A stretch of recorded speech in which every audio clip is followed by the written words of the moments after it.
నమస్తే, నేను మీ బుక్కా మాణిక్య ప్రభు. Times 24x7 ప్రేక్షకులకి స్వాగతం. నేను మీ అందరికీ సుపరిచితున్నే. నేను ఒక న్యాయవాదిని. ప్రస్తుతము తెలంగాణ రాష్ట్ర ప్రభుత్వం వారు నెలకొల్పినటువంటి హైడ్రా పైన నెలకొన్నటువంటి కొన్ని ప్రధానమైనటువంటి అనుమానాలు మరియు సామాన్య ప్రజానికాలు దీనివల్ల హైడ్రా అనేటటువంటి వ్యవస్థ వల్ల సాధారణ అమాయక ప్రజలు ఏ రకంగా ఇబ్బందుల పాలవుతున్నారు అనేటటువంటి అంశం పైన చర్చించడానికి మీ దగ్గరికి వచ్చాను. ఒకప్పుడు కాంగ్రెస్ పార్టీ అంటేనే ఇందిరాగాంధీ గవర్నమెంట్ కానివ్వండి, రాజీవ్ గాంధీ గారి ప్రభుత్వం కానివ్వండి, ఇతరత్ర ఏ కాంగ్రెస్ పార్టీ నాయకుడు పివి నరసింహారావు గారు ఉన్నా కానివ్వండి, ఏ నాయకుడు వచ్చినా ఏ చేసినా కూడాను వారి యొక్క ప్రధాన లక్ష్యం ఏముండేది అని అంటే కింది స్థాయిలో ఉన్నటటువంటి సాధారణమైనటువంటి జనాలకి అండదండగా కాంగ్రెస్ పార్టీ చేయి అస్తం గుర్తు ఏదైతే ఉందో సామాన్యమైనటువంటి జనాలకి చేయూతనిస్తూ చెయ్యినందిస్తూ సాధారణమైనటువంటి జనాల పక్కన నిలబడేటటువంటి ప్రధాన పార్టీగా దేశం మొత్తం మీద అవతరించింది. అలాంటి కాంగ్రెస్ పార్టీ ఇందిరమ్మ రాజ్యంలో ఇందిరమ్మ ఇల్లు కట్టించారు. మరి తెలంగాణ రాష్ట్ర ప్రభుత్వం ఏం చేస్తోంది? ఇందిరమ్మ రాజ్యం తీసుకొచ్చినటువంటి రేవంత్ రెడ్డి సర్కార్ అమాయక ప్రజలపైన, సాధారణమైనటువంటి జనాలపైన భారం మోపుతుందా, లేదు వాళ్ళపైన ప్రేమ చూపుతుందా? వాస్తవంగా ఆలోచించినట్టయితే హైడ్రా అనేటటువంటిది Hyderabad disaster response and assets monitoring and protection ఒక కమిటీ, ఒక బలవంతమైనటువంటి అత్యంత అధికారాలు కలిగినటువంటి వ్యవస్థ కింద ఈ యొక్క రాష్ట్ర ప్రభుత్వము హైడ్రాని ఒక మంచి సదుష్టయం, ఒక మంచి పాజిటివ్ యాంగిల్లో తీసుకొచ్చి ప్రొటెక్టివ్ ఆస్పెక్ట్స్ లోపల దాన్ని బలోపేతం చేయాలనేది రేవంత్ రెడ్డి గారి ప్రభుత్వం యొక్క సదుద్దేశం. అయితే ఇది అనతి కాలంలోనే అప్రతిష్ట పాలు కాబడింది. అప్రతిష్ట పాలు కాబడిందా అనంటే జనాల లోపల ఒక నెగిటివ్ ఇంపాక్ట్ అనేది క్రియేట్ చేసింది. ఆ నెగిటివ్ ఇంపాక్ట్ వల్ల ఆ యొక్క వ్యవస్థ ఏదైతే ఉందో ఆ వ్యవస్థ నుంచి రాబోతున్నటువంటి ఒక ఫ్రూట్ఫుల్ అంటే ఒక ఫలప్రదమైనటువంటి భద్రత ఏదైతే ఆ వ్యవస్థ కల్పించబోతుందో అని చెప్పబడుతున్నారో ఆ వ్యవస్థకి ఇది తిరోగమనంలాగా ఏర్పడింది. అది ఎందుకు అనంటే ఉదాహరణకి హైడ్రా చేసినటువంటి చర్యలు రావడమే అమీన్పూర్లో కొన్ని ఇళ్ళని బఫర్ జోన్లో ఎఫ్టీఎల్ పరిధిలో ఉంటే వారిని తీసేసింది. కొన్ని చోట్ల విల్లాస్ తీసుకున్న పర్మిషన్ ఒకటి, కట్టినటువంటిది ఒకటి, తీసుకున్నది 30 ఇండ్లకైతే ఉదాహరణకి కట్టింది 40 ఇండ్లు అనుకోండి, 30 ఇండ్లను వదిలేశారు. 10 ఇండ్లు ఏవైతే వితౌట్ పర్మిషన్స్ ఉన్నాయో బఫర్ జోన్స్ కిందకి ఎఫ్టీఎల్ పరిధిలోకి వచ్చాయో వాటిని నిర్దాక్షిణ్యంగా తొలగించింది.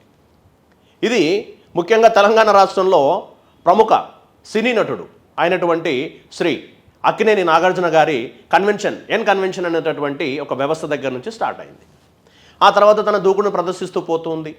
ఈ దూకుడు ప్రదర్శించేసరికి సాధారణమైనటువంటి జనాలలో ఒక అపోహ, ఒక భయం, అరే ఏంటిది ఇలా వచ్చిందేంటి, రాత్రి యొక్క హైడ్రాని ఎందుకు ఏర్పాటు చేశారు, దాని యొక్క సదుద్దేశమైనటువంటి వ్యవస్థను పక్కదారి పోగా మిగతా విషయాలన్నీ తెరపైకి వచ్చాయి.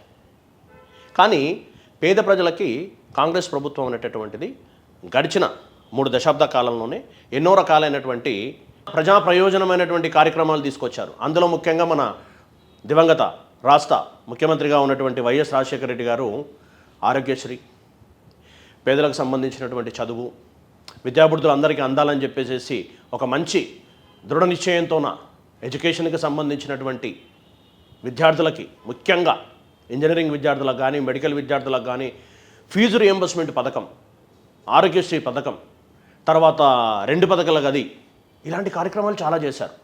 అయితే ఇంత ఘనచరిత్ర కలిగినటువంటి పార్టీ మరి ఇంత తక్కువ సమయంలో ఈ గడిచిన 9 నెలల కాలంలోనే ఇంత అప్రతిష్టపాలు ఎందుకు చేసుకుందనంటే సాధారణమైనటువంటి జనాలకి వారు చేస్తున్నటువంటి వ్యవస్థ ద్వారా వచ్చేటటువంటి ఆశాజనకమైనటువంటి ఫలితాల గురించి సాధారణమైనటువంటి జనాలకి వివరించకపోవడము. సాధారణ జనాలకు వివరించకపోవడం పక్కన పెట్టి వాళ్ళలో ఉన్నటటువంటి ఒక ఐక్యత, రాష్ట్ర ముఖ్యమంత్రిగా క్యాబినెట్ స్థాయిలో ఉన్నటువంటి మినిస్టర్స్ ఎవరైతే ఉన్నారో వాళ్ళందరూ చర్చించుకున్న తర్వాత ఈ యొక్క హైడ్రా వల్ల జరిగేటటువంటి మంచి పనులు ఇవి, హైడ్రా వల్ల జరిగేటటువంటి చెడు పనులు అనేటటువంటివి వ్యవస్థకి ఏమి లేదు, వ్యవస్థకి లోబడి మాత్రమే హైడ్రా పనిచేస్తుంది అని సాధారణ మనిషికి స్థాయిలోకి వెళ్ళి చెప్పలేకపోవడం, తద్వారా హైడ్రా పైన లేనిపోయినటువంటి అపోహలు. ఎంతైనా పేద ప్రజలే కదండి. ఈరోజు పని చేసుకుంటే రేపటి కోసం ఆలోచించుకోవాలి, రేపు పని చేసుకుంటే ఎల్లుండి కోసం ఆలోచించాలి.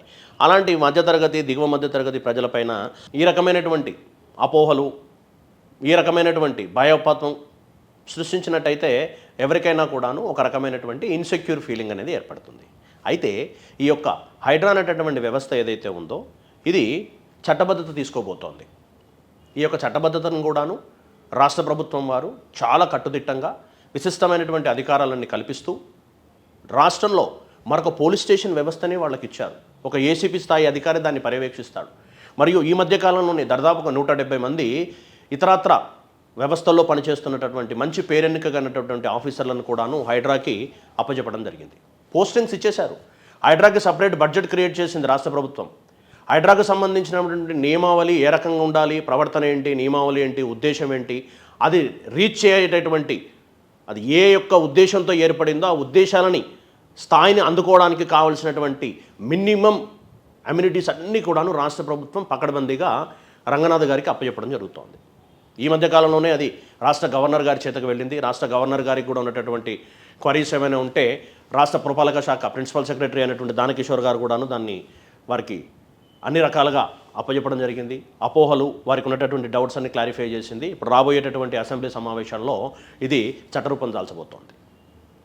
అయితే ఇప్పుడు సాధారణమైనటువంటి జనాల మధ్యలో ఉన్నటువంటి అపోహ ఏమిటనంటే ఇది రాజకీయ నాయకులు, మరి రాజకీయ నాయకులకి సంబంధించినటువంటి కట్టడాలు, మరి వాళ్ళకి సంబంధించింది ఏంటి, మరి వాళ్ళేమో మంచి చక్కగా ఎఫ్టీఎల్ లోపల ఉన్నటువంటి బఫర్ జోన్లో ఉన్నటువంటి ఇతరత్ర ప్రభుత్వాలకు సంబంధించినటువంటి స్థలాలను కూడా కబ్జాలు చేసేసి భారీ భారీ కట్టడాలు కట్టుకున్నారు. మరి వాళ్ళ చేతుల్లో పడనేమో వ్యవస్థ ఉంది, మరి సాధారణ ప్రజలపైన ఇందిరమ్మ రాజ్యంలో కూడా పేదోని గూడు తీసేసుకుంటున్నారని చెప్పి ఒక అపఖ్యాతి తీసుకెళ్తున్నారు కదా. మరి రాజకీయ నాయకుల పరిస్థితి ఏమిటి? ఎస్, అక్కడికే వస్తున్నాం. హైడ్రా యొక్క సదుద్దేశం కూడా ఏమిటనంటే ఎంత పెద్దటి వాడినైనా సరే వదిలే ప్రసక్తి లేదు. చట్టం తన పరిధిలో ఉన్నటువంటి వ్యవస్థని ఖచ్చితంగా రక్షించుకుంటుంది. వ్యవస్థ లోపలికి లోబడే, చట్ట పరిధి లోపలికి లోబడే చట్టానికి సంబంధించినటువంటి ఎగ్జిక్యూషన్స్ ఏవైతే ఉన్నాయో వాటిని మేము తూచ తప్పకుండా అమలు చేస్తామని రేవంత్ రెడ్డి గారి యొక్క ప్రభుత్వం చెప్పడం జరుగుతుంది. ప్రధానంగా ఇప్పుడు రాజకీయ నాయకులకు సంబంధించినటువంటి ఆస్తుపాస్తులపైనే మరి దృష్టి ఎందుకు ఫోకస్ చేసింది అని అంటే, ఉదాహరణకి మల్లారెడ్డి ఇంజనీరింగ్ కాలేజెస్ గడిచిన దశాబ్ద కాలం లోపల ఆయన ఒక టర్మ్ వచ్చేసి ఎంపీగా ఉన్నారు, ఒక టర్మ్ వచ్చి మినిస్ట్రీగా ఉన్నారు. మళ్ళీ ఈ టర్మ్లో వచ్చేసి ఆయన కాంగ్రెస్ రేవంత్ రెడ్డి గారి సర్కార్ నడుస్తున్నప్పటికీ కూడా ఆయన మేడ్చల్ జిల్లాకు సంబంధించి శాసనసభ్యుడిగా ఉన్నాడు మల్లారెడ్డి. వారికి సంబంధించినటువంటి ప్రధానమైనటువంటి విద్యా సంస్థలు ఏవైతే ఉన్నాయో అవన్నీ కూడాను ఎఫ్టీఎల్ పరిధిలో ఉన్నాయి. కొన్ని కాలేజెస్కి సంబంధించినటువంటి స్థలాలన్నీ కూడాను ప్రభుత్వ స్థలాల్లోనే నిర్మించారు. మరి వీటి పరిస్థితి ఏమిటి అని చెప్పేసి సాధారణ జనాలు కూడా అడుగుతున్నారు. ఎస్, వాస్తవమే. అది ఏ మేరకు ఆక్రమించుకొని ఉన్నాడు, ఎక్కడెక్కడ ఆక్రమించుకొని ఉన్నాడు, ఏ పరిధిలో ఉన్నారు, వాటి సర్వే నెంబర్స్ ఏమిటి, అవి ఎన్ని ఎకరాల్లో ఉన్నాయి, వాటి బఫర్ జోన్లో ఉందా, ఎఫ్టీఎల్లో ఉందా, ఏమిటి, ఇతరత్ర పరిస్థితులన్నిటినీ కూడాను రెవెన్యూ శాఖ వారు మరియు పురపాలక శాఖ వారు మరియు ఆ సంబంధిత జిల్లా కలెక్టర్ గారు ఎవరైతే ఉన్నారో వారు ఈ విషయాలన్నిటిని కూడా సంబంధిత అధికారులని చర్చించి వారు ఒక మీటింగ్ ఏర్పాటు చేసుకొని సంబంధితమైనటువంటి రెవెన్యూ వాళ్ళకి ఆల్రెడీ టాస్క్ అప్పచెప్పినట్టుగా సమాచారం తెలుస్తోంది. దీనికి కావాల్సిందల్లా ఏమిటంటే కొంచెం ఓపిక, కొంచెం సమయం. ఎందుకంటే పెద్ద వ్యవస్థలు కదండి. ఒకసారి ఒక వ్యవస్థపైకి వెళ్ళాలి, ఒక సాధారణమైనటువంటి నా మధ్యతరగతి, దిగువ మధ్యతరగతి వ్యక్తి దగ్గరికి వెళ్తేనే ఈరోజు సిస్టమ్ లోపల చాలా డిస్టర్బెన్సెస్ వస్తున్నాయి. జనాలంతా రోడ్డు మీదకి ఎక్కుతున్నారు. అలాంటిది విద్యా వ్యవస్థలు నడుపుతున్నటువంటి వ్యక్తులు, వారు నిర్మించుకున్నటువంటి భవంతులు, ఇవన్నీ కూడాను గవర్నమెంట్ నిశితంగా పరిశీలిస్తోంది. అధికారులు స్పష్టంగా రాత్రింబవళ్ళు ఈ వ్యవస్థ పైన పనిచేస్తున్నట్టుగా కూడాను అనధికారిక సమాచారం. వీళ్ళందరూ కూడాను ఆ యొక్క ఇన్ఫర్మేషన్ అన్ని తీసుకుంటున్నారు, సమాచారాన్ని సేకరిస్తున్నారు. ఆ సమాచారాన్ని ఎగ్జిక్యూట్ చేయడం కోసము సంబంధితమైనటువంటి న్యాయ నిపుణులతో కూడా వాళ్ళు చర్చిస్తున్నట్టు అనధికారికంగా సమాచారం ఉంది.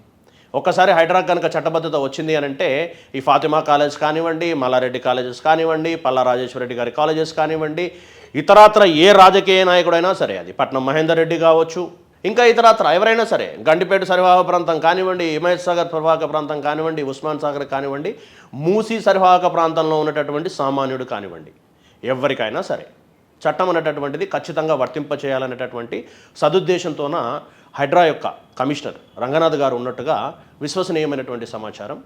ఇది న్యాయబద్ధతకి లోబడి, న్యాయబద్ధత లోపు కట్టుబడి ఖచ్చితంగా మేము మా యొక్క విధి నిర్వహణ నిర్వర్తిస్తామని కూడా ఆయన సామాజిక మాధ్యమాల ద్వారా, ప్రెస్ మీట్ల ద్వారా కూడా జనాలకి తెలియజేయడం జరిగింది.